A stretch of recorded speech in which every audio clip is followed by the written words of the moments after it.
For our floral watercolor accent wall, we used all-purpose acrylic paints from brands like Anita's, My Studio, DecoArt, and Folkart. The brushes we used are the 1-inch professional stencil brush and 3/4 professional stencil brush from Edge Stencils. To create the watercolor effect, I mixed floating medium with our acrylic paints. Floating medium is a special gel formula that helps paint flow more smoothly. Squeeze a puddle of floating medium onto your tray. Lightly dip the tip of your brush into your paint, then swirl it around on your plate so you can work it into the bristles. Dip the tips of the bristles of the loaded brush straight down into the puddle of floating medium and join the two together. Once you feel comfortable with the amount of paint and floating medium on your brush, you can get stenciling. Apply spray adhesive to the back of your stencil to reduce chances of bleed. Pounce your professional stencil brush onto the stencil in desired areas. Then, lightly swirl your brush around, blending darker and lighter parts of the painted areas, but remember, don't blend too much, otherwise you won't get the watercolor look we've been trying to achieve.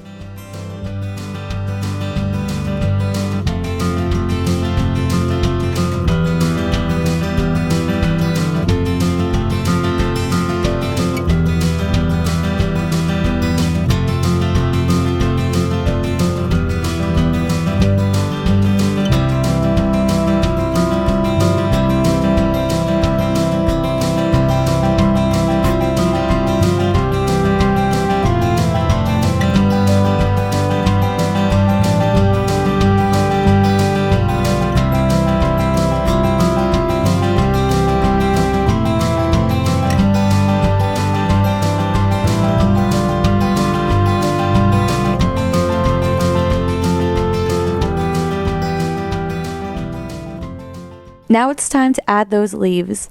Position the stencil so it looks like the leaves are coming out of the flower. With blue painter's tape, cover the sections of the stencil you don't want paint to end up. Now take your olive green and floating medium and fill in your leaves. The elm leaf stencil comes with 3 different leaf patterns, allowing you to work with any shaped flower you desire.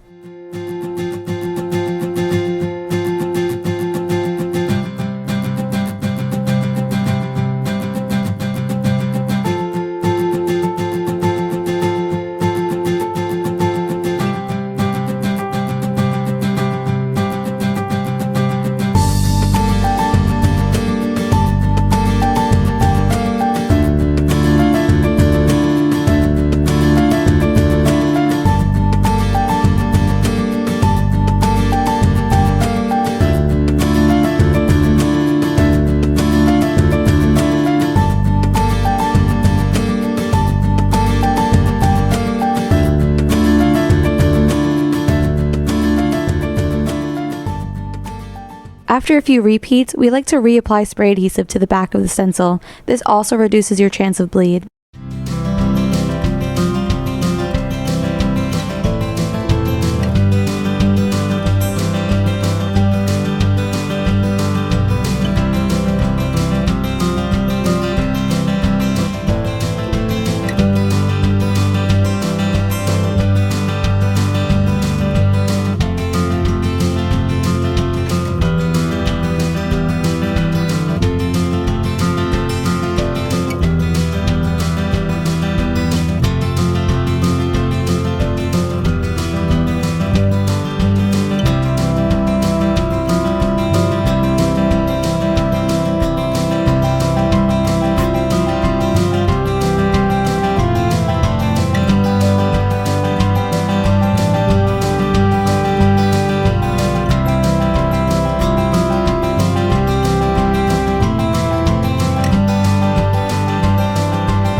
To break up the space between the leaves and the flowers, we are going to add individual flower petals.